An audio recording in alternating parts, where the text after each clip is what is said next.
Hey guys, it's time for January favorites, just a little bit late, but we're gonna blame that on vacation. Hopefully you understand and accept me anyway because you love me very much, and also I was in Mexico at the end of January. So we're gonna do it today, and let's just go ahead and jump right in. The first thing that I want to talk about is the CoverGirl Outlast Stay Fabulous 3-in-1 foundation, which is the longest, stupidest name, but it is actually a really beautiful foundation. I know everyone raves about it, but I finally tried it this month, and it's all I've been wearing, and it's awesome. I do have it in two different colors. I have it in 805 and 810. I think between these two, this could probably cover me year-round because I don't change color that much in the summer. It is a gorgeous foundation. I haven't needed to use primer, and it's been staying all day. The finish is really nice. It's not too matte, but it also doesn't get shiny. I do powder it just a little, but I think that's really just me being kind of anal about makeup. And the pump is really nice, and the packaging is great, and if you haven't tried this yet, it's $10. You should probably give it a shot. The next thing I have is the L'Oreal Magic Lumi Highlighter.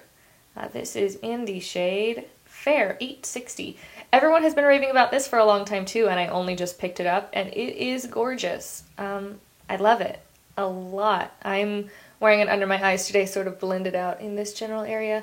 It is actually light enough for me, which is incredible for a highlighter. It's super thin, so it doesn't get really creasy or cakey or gross. Honestly, it's pretty much like the YSL, but way cheaper, and actually this is a better color for me than YSL, so I'm a fan. I have a new brow product for you. It's actually not a new product, it's just a new color. This is the Sephora collection. What's it called? The Retractable Brow Pencil. It is waterproof, and it is in the shade 05 Neutral Gray Brown. I love this product, and I have for a really long time. It's pretty much a dupe of the Anastasia Brow Wiz. It has a really thin nib. It retracts out and back in. It doesn't have a spoolie. It just has a stupid little comb, but it works-ish.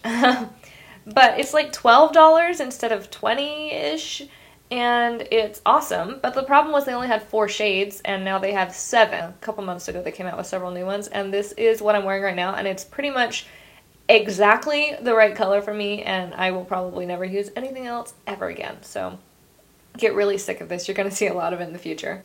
You can't see this at all in this lighting, but it is the NYX Studio Liquid Liner in the shade SLL 103 Extreme Coffee.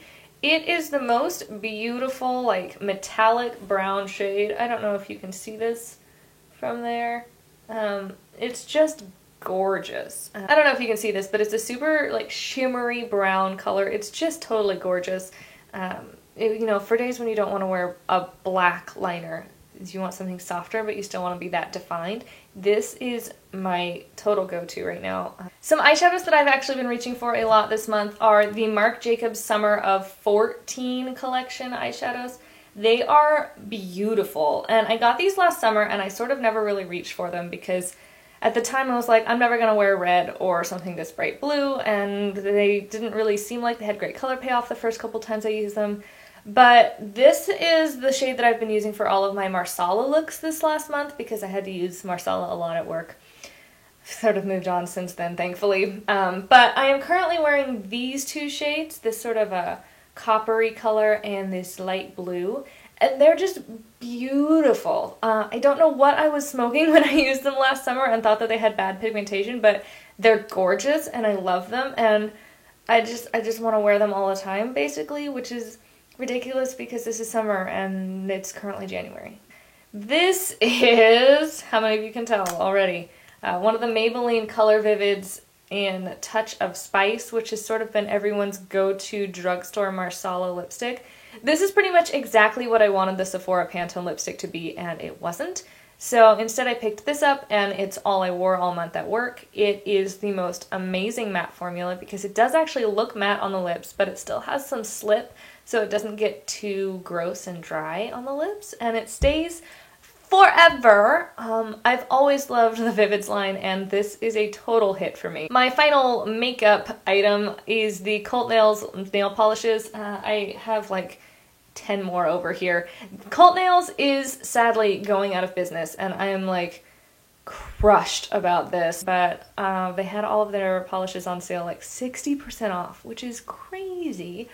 They were closed for a while. I know she said she was going to open her storefront at least one more time, so check it out and see if there are any. But they are gorgeous. They wear like iron. I wore this one on my vacation, and even though I was on vacation and in the pool and not paying attention to my nails at all, it wore the entire time until the very last night that I was on vacation, so it was like 5 days of wear, which is fantastic. They're beautiful cult nails. I love you. I'm gonna miss you. Why are you leaving us? I have 3 skincare items. The first is one that I've been using for quite some time. This is the Algenist Complete Eye Renewal Balm. This is one of 2 in rotation for me right now. I sort of have skincare problems where I can't keep myself to a small number of items. I have a really sad amount of things open in my bathroom. It's ridiculous. It's just beautiful. It's not super hydrating, which is why I have a second one in rotation. I have really dry under eye areas, so I need more hydration than that sometimes. But sometimes I'll use this and then just put like argan oil over it, and that helps too. But it does a great job of dealing with lines or just puffiness, and I feel like my dark circles are better than they used to be when I first started using this. It is beautiful. It's probably about half empty. I hope it's only half empty. No, I think it's more than half empty. But I've been using this for probably 10 months, maybe? You know, in conjunction with another one. But that means probably daily, like solid daily use, at least 6 months of use out of this, and it's beautiful. If you are in the market for an eye cream, go get a sample of this and see what you think about it. I think it's totally worth the money. This is a product that I don't see talked about often enough. It is the Dr. Dennis Gross Clinical Concentrate Radiance Booster. I have not been using this bottle. I've been using the little one because I got the set of 3. They have a set of 3 that's the radiance, the hydration, and a clearing. Well, Paula's Choice says it's a good option for a lightweight, non-greasy moisturizing serum, but it won't take the place of your daily AHA treatment. And I'm fine with that because I actually still use an AHA as well. But it is radiance boosting, so it does have slight exfoliating properties. It's also moisturizing and just generally awesome. I mix it in with my moisturizer some nights, put some moisturizer in my hand and then put a couple drops of this in and then put it on. Or I'll just put on my moisturizer and then put this in wherever I feel like I need that extra radiance. It's great. I think my little bottle's like half empty, so I will be getting to this very soon. I am a fan. And for my final favorite of January, I only used this on my vacation, so I'm only about a week into using it, but I'm sort of in love. It's the Tatcha Camellia Cleansing Oil, and it's fantastic, actually. It did sting my eyes a little more than the Josie Maran, but I think that that's sort of a personal thing because Josie never stung my eyes at all, but I know one of my former coworkers has said that it stung hers. It smells fantastic, like so good, and it's sort of a thicker texture, so it doesn't run all over your hands like some oils are a little thinner, so they're still kind of messy, but this is really thick and it goes exactly where you want it. It gets everything off, like so impressed by this. Oil cleanser, if you've never used one, I highly suggest it, and if you are in the market for a new one, like you want to kind of have a fancy one, this is a great option. Sorry for the costume change, everyone, and also for the 15-hour-old makeup. This is actually just what I put on this morning when I went to my first job, and then I worked my second job today as well, so I've had a long day, but apparently I had an even longer day when I filmed this because I forgot to say goodbye. So I don't know what I was thinking, but I guess that's what I get for filming the day after I got back from vacation. Obviously my brain was not actually turned back on yet. So thanks so much for watching. I hope that you enjoyed this.